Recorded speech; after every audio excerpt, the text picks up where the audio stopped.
Hello,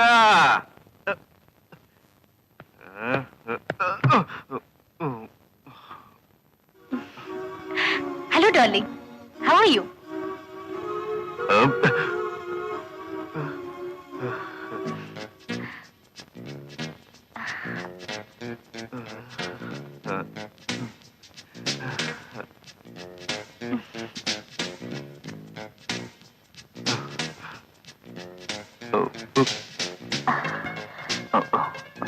என்னாச்சு? எப்படி இருக்க? நீ தானே சொன்ன நீ பெரிய இடத்து பொண்ணு கல்யாணம் பண்ண போற. இப்ப என்னாச்சு? அதை விட பெரிய இடம் கிடைச்சிச்சா? இல்ல, அப்படி ஒண்ணும் இல்ல. அப்ப என்ன? அவருடைய அப்பா இன்னொரு பணக்கார பையன்கிட்ட கல்யாணம் பண்ணி வச்சுக்கிட்டாங்க. எனக்கு இப்ப நான் ரொம்ப மூட் அவுட்ல இருக்கேன். அதெல்லாம் மறந்துடு. உனக்கு நான் இருக்கேன்ல. வா போலாம்.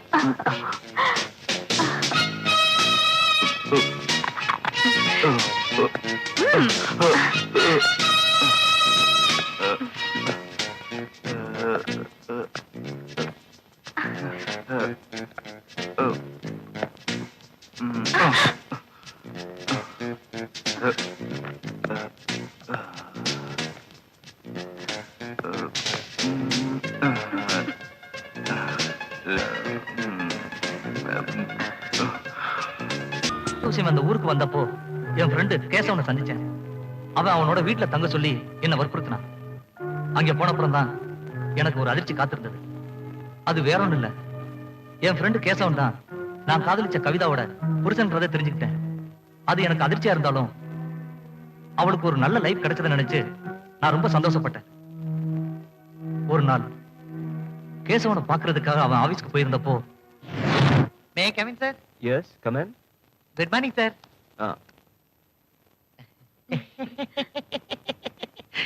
Sit down.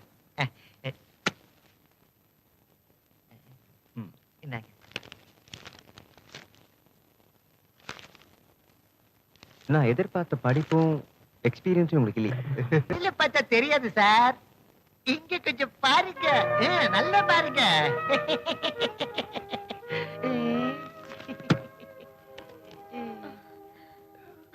என்ன சொன்ன? ரெண்டு கண்ணாலையும் நல்லா பாருங்க. நஷ்டப்பட பாருங்க சார்.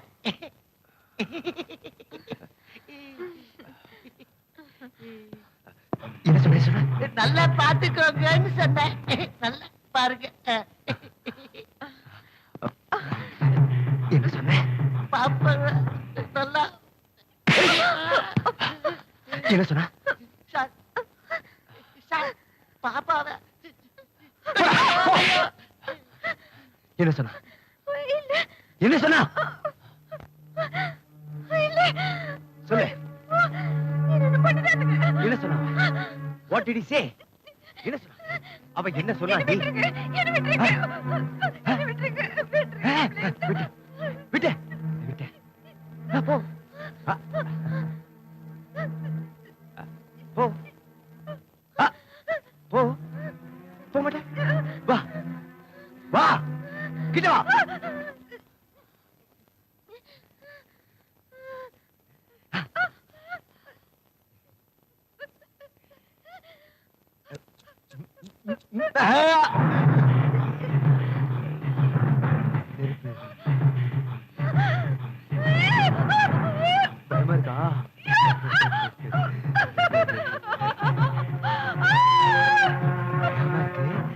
பயமா இருக்கா? பயமா இருக்குல்ல?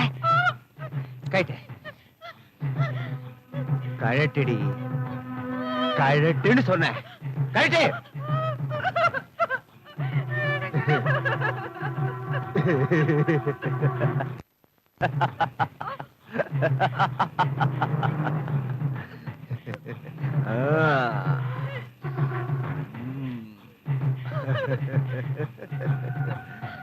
பயந்துட்டியா?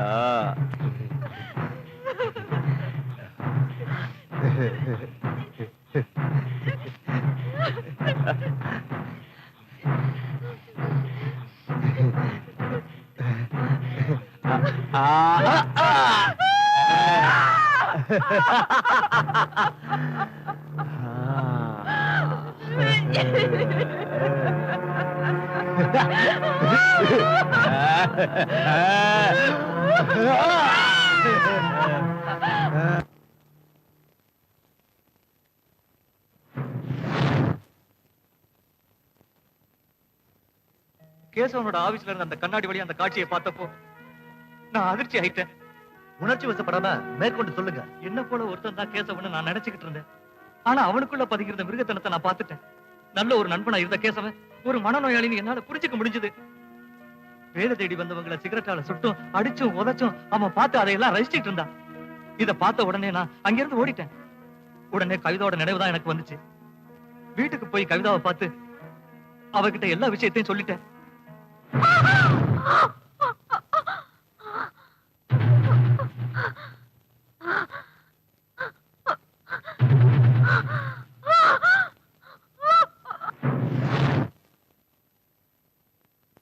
நான் நேசிச்ச கவிதாவை எனக்கு சொந்தமாக்க முடியலன்ற கவலை என் மனசை ரொம்ப கஷ்டப்படுத்துச்சு.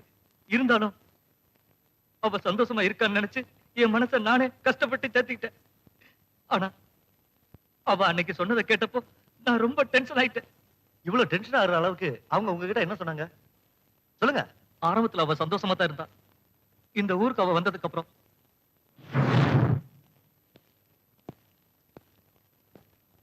கவிதா, இதான் என் வீடு. இத கோயில மாத்துறது உங்க கையில தான் இருக்கு.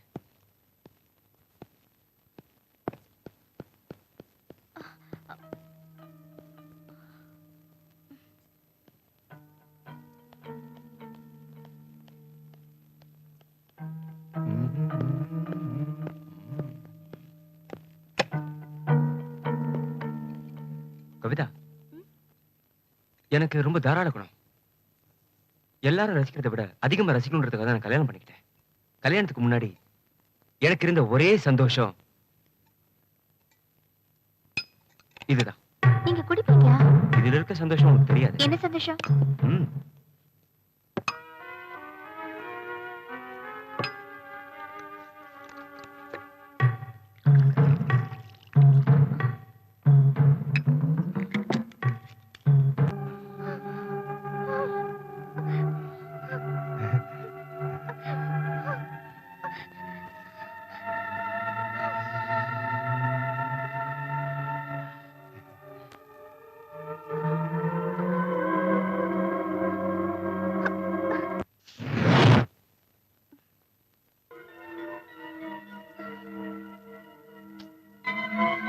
கவிதா, ஏய் கவிதா,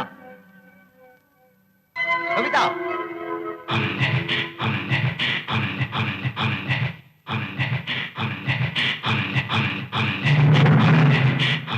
ஏண்டி, நான் நாய் மாதிரி குறைச்சிட்டு இருக்கேன். உன் காதலிய வேலையா? என்ன நினைச்சிட்டு இருக்க? நான் சொல்றத நீ வச்சுக்கிட்டு இருந்தேங்க, அதுல கவனிக்கல. நான் உன் புருஷன்டி. அது உனக்கு ஞாபகம் இருக்குல்ல? குளிடி. நீ குளிக்க போறியா?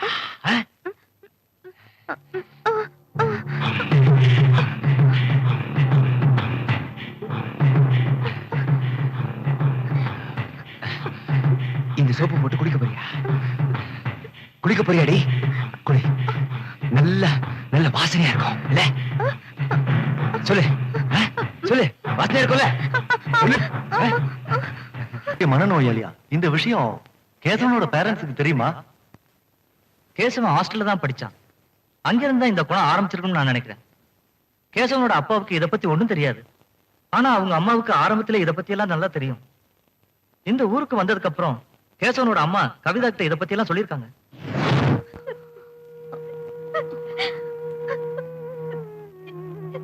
நீ வேதனைப்படக்கூடாதுமா. என்னோட மகன் ஹாஸ்டல்ல படிச்சதுனால அவனோட நடவடிக்கையை புரிஞ்சுக்க முடியாம போயிடுச்சு. வளர்ந்து வாலிபன ஆனதுக்கு அப்புறம் தான் வீட்டுக்கு வந்தான். ஒரு தடவை பூத்து குலுங்கின ரோஜா செடியை தீ வச்சு கொளுத்தி விட்டுட்டான். புல் தரைய பெட்ரோலை ஊத்தி கொளுத்துனா. அத பார்த்தப்போ என்னால தாங்க முடியாம அவனை கூப்பிட்டு திட்டினேன். அவ அப்ப கேக்குற மனநிலையில இல்ல. எனக்கும் அத வெளியில சொல்ல முடியல. காலத்தோட கட்டாயத்துல ஆரம்பிச்சது காலப்போக்கில் சரியா போயிடும் நினைச்சேன். இப்போ நீ சொல்றத கேக்குறப்போ என் மகன் இனிமே மாறவே மாட்டான்னு நினைக்கிறேன்.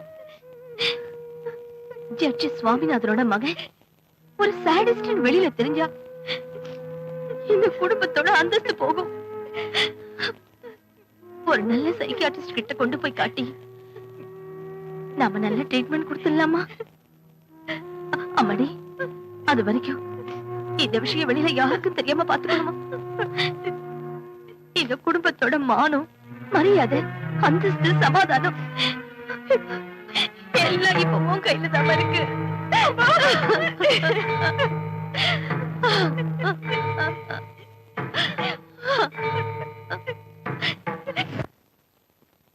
சந்தோஷமா வாழ வந்த கவிதாவை கேசவனோட குடும்பம் தீராத துக்கத்துல ஆழ்த்திடுச்சு. வாழவோ சாகவோ முடியாம போன கவிதாவை சமாதானப்படுத்த கூட என்னால முடியல. கேசவன் ஒரு நாள் ஊருக்கு போனப்போ நான் கவிதா கிட்ட பேசினேன்.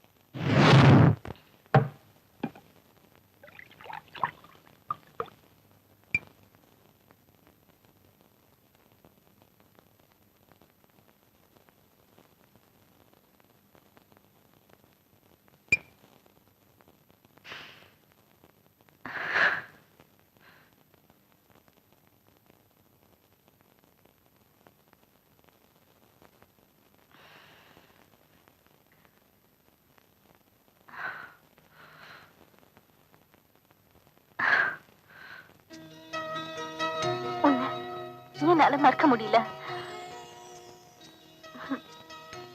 நீ என்ன விட்டு போனாலும் நான் உன்னை விட மாட்டேன். நீ எங்க இருந்தாலும் நான் உன்னை கண்டுபிடிச்சிடுவேன்.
அழு, நல்ல அழு.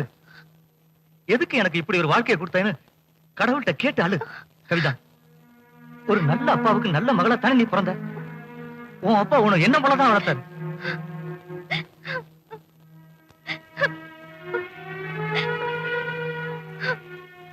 நான் உன்னை பார்த்ததுல இருந்து நீ கண்ணீர் விட்டு நான் இதுவரைக்கும் பார்த்ததே கிடையாது.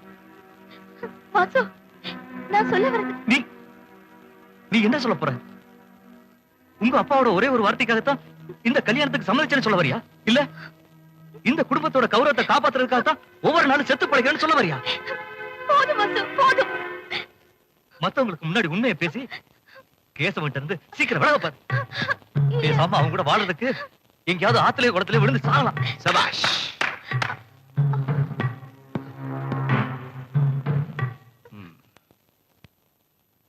பாஞ்சாலியை காப்பாத்த வந்த கலியுக கண்ணன் நீதானா? இத பாரு கேசவா. டேய், வாய மூடு. அடுத்த ராத்திரியில அடுத்தவன் முன்னாடிக்கிட்ட கிசு கிசுக்கிற உன்னை நான் என்னடா சொல்றது? சும்மா மடத்தனமா பேச. என்னடா மடத்தனம்? ஏடா மடத்தனம் பேசுற? நீ தானே பேசுற? மடத்தனமா பேசுற? என்னடா என்ன பேசிக்கிட்டு இருக்க?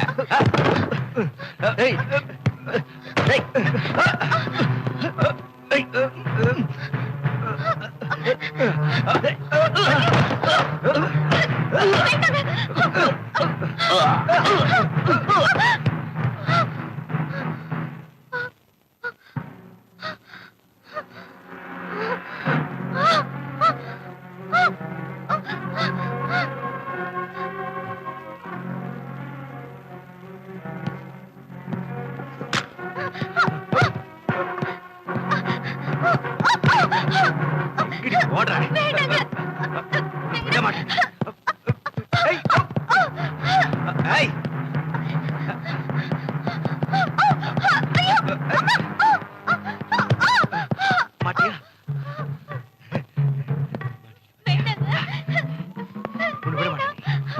விட மாட்டேன்